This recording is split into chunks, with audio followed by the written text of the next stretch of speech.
아니 근데 이 책 뭐야 지금?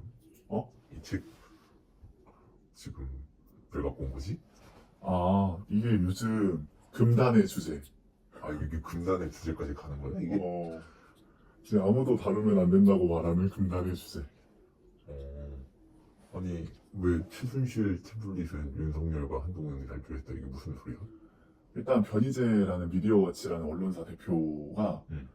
윤석열, 한동훈이 태블릿 재판 당시 조작했던 정황 그리고 음. 물적 증거를 몇 개 잡아서 쓴 책이야. 음. 2016년 10월에 JTBC 태블릿 관련 보도를 기점으로 이제 굉장히 많은 일련의 사건이 펼쳐지잖아. 근데 그때부터 김한수 행정관이 썼다고 주장하기 시작해서 사상 최초로 언론인으로서 사전 구속이 됐다가 옥중투쟁을 거쳐서 이제 책을 이게 네 번째 낸 거야. 변희재가 그것 때문에 감옥까지 갔어? 감옥까지 갔었어. 어. 명예훼손 사전 구속. 아 명예훼손을 사전 구속했다고? 어. 아니 그것도 처음 듣는 소리네. 아니 그 구속까지 이 사람이 구속까지 될 정도면 대체 이 사람이 이게 말도 안 되는 사실 판결이지.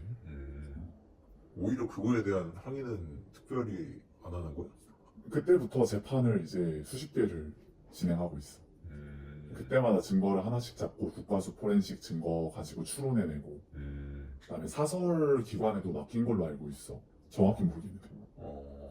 그럼 이 책에 있는 그 얘기들은 다 믿을만 한 거야? 일단 논거는 정말 탄탄하고 그리고 빼도 박도 못하는 물적 증거도 한 두세 개 정도가 들어있고 그냥 국과수 포렌식은 거짓말을 하지 않으니까. 그러면 그 증거들이 있는데 그 재판들이 어떻게 진행되는 거지? 재판부가 대놓고 보이콧을 하는 경우도 있고 1태블릿 같은 경우에는 검찰이 최순실에게 돌려줘야 된다고 회수 명령이 떨어졌는데도 지금 그냥 배째라식으로 안 주고 있다고 하더라고. 1태블릿은 그 최순실께 맞는 거야? 아니야. 근데 돌려주라고 했다고? 그러니까 국과수 포렌식을 다시 한번 해봐야 되니까 포렌식을 할 수 있도록 돌려주라는 명령을 받는데에도 몇 년이 걸린 걸로 알아. 근데 그것도 사실 말이 안 되거든. 일단 최순실 씨는 예전에 자필 편지부터 뭐 여러 탄원서 내용까지 본인 태블릿이 아니라고 수년간 수십 번 주장을 해왔고 그리고 그 안에 들어있던 대선 캠프 자료나 이런 것들을 봤을 때 박근혜 대통령의 대선 캠프에 있었던 김한수 씨가 이제 그 자료들을 가지고 브리핑 내용을 만들고 그렇게 해서 청와대 행정관까지 수직 상승을 했었거든. 그 사람의 것이 확실하다고 이 책은 규정하고 있고 근데 그것을 최순실 것이라고 특검이 날조했다 그렇게 주장하고 있어. 그러면은 여태까지 내가 변희재 씨는 보수라고 생각을 했는데 지금 이 윤석열과 이 사람들은 그 변희재 입장에서 보수가 아니라고 생각을 하는 건가? 맞아. 보수의 기반은 진실과 정직성이어야 한다고 주장하고 있어. 그러면 대체 윤석열과 한동훈 씨는 어느 진영으로 봐야 되는 거지? 일단 범죄자. 그냥 범죄자. 조작 검사. 이건 좀 세네. 이 책에 따르면. 이 책에 따르면. 근데 이 책은 분명히 증거를 제시하고 있어. 좀 복잡해서 그렇지. 이 태블릿을 김한수 행정관이 활용했다는 논거가 탄탄하고 그리고 SK텔레콤의 계약서 위조 사건도 들어있고 왜냐하면 135페이지랑 24페이지의 서명이 다르고 그리고 대표가 직접 왔을 때 필요 없는 문서들 예를 들면 인감증명서 같은 그런 문서들이 제출되어 있었던 것도 전혀 저들의 주장과 부합하지 않는 근거고 여러 모순점을 논리적인 추론으로 잡아내고 국과수 포렌식해서 과학적인 증거를 남기고 그 증거의 모음집이 이 책이다. 근데 그 말대로 보면은 법정에서도 근데 그걸 못 잡아내는 거 아니야? 재판부가 재판을 보이콧하는 경우가 있었고 보이콧했다면은 그 태블릿을 증거로 인정하지 않았다고 하긴 좀 그렇긴 하지만 그 증거가 제출 재판 자체를 접었어. 다른 재판부에 넘겼어. 그러면 다른 재판부에서 판결을 했다는 거야? 아니면 아직 진행 중. 그것도 진행 중. 공판 일자가 안 잡히는 거지.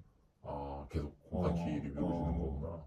미뤄진다고 해야 되나? 아예 안 정해진다고 해야 되나? 안 잡는다고 보는 게 맞는 것 같아요. 음, 형사건의 경우 공판 기일이 아무리 미뤄져도 내가 2년 넘어가는 건 본 적이 없거든.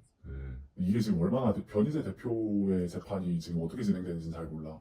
내가 확인한 건 박근혜 대통령의 공판이었으니까.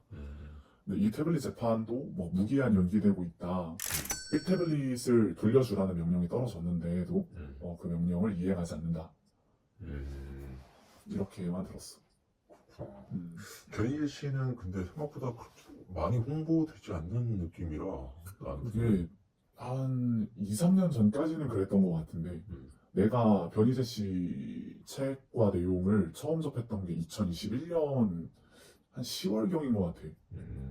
한 1년 반 정도 됐지. 그때부터 굉장히 고민을 했어. 나는 내가 하고자 하는 일이 있었으니까 그거랑 이거를 어떻게 비중을 조절해야 되냐, 빼고 가야 되냐, 하지 말아야 되냐 굉장히 고민을 많이 했는데 도저히 양심적으로 이거는 그냥 못 지나치겠더라고. 왜냐면 한 사람이 권력에 맞서서 감옥까지 들어갔다 나왔는데 그것만 해도 투쟁력이 대단한 건데 증거를 잡았잖아. 난 이게 정말 큰 차별점이 있다고 생각을 했어. 그래, 이 책은 읽을 만한 가치가 충분히 있다. 많은 사람이 살펴보고 인지할 필요가 있다. 저번에 우리 박근혜 재판과 이재명 재판, 재판이라기보다는 박근혜 제3자 뇌물공여랑 이재명의 제3자 뇌물공여랑 굉장히 유사성이 크다. 이렇게 결론을 냈었잖아. 그렇지. 근데 거기에 굉장히 부스터 역할을 해줄 수 있는 책이라는 거지. 여러 가지 뭐 박근혜 잡혀 들어간 게 좀 문제가 많았다. 날조도 있고 그 제3자 뇌물 공여죄 그 좀 경제공동체. 좀 판단에 좀 논란의 여지가 있고 그렇다는 거네. 나중에 한번 기회가 되면 또 읽어보겠습니다. 나중에 기회 되면 한번 딥하게 다뤄보자.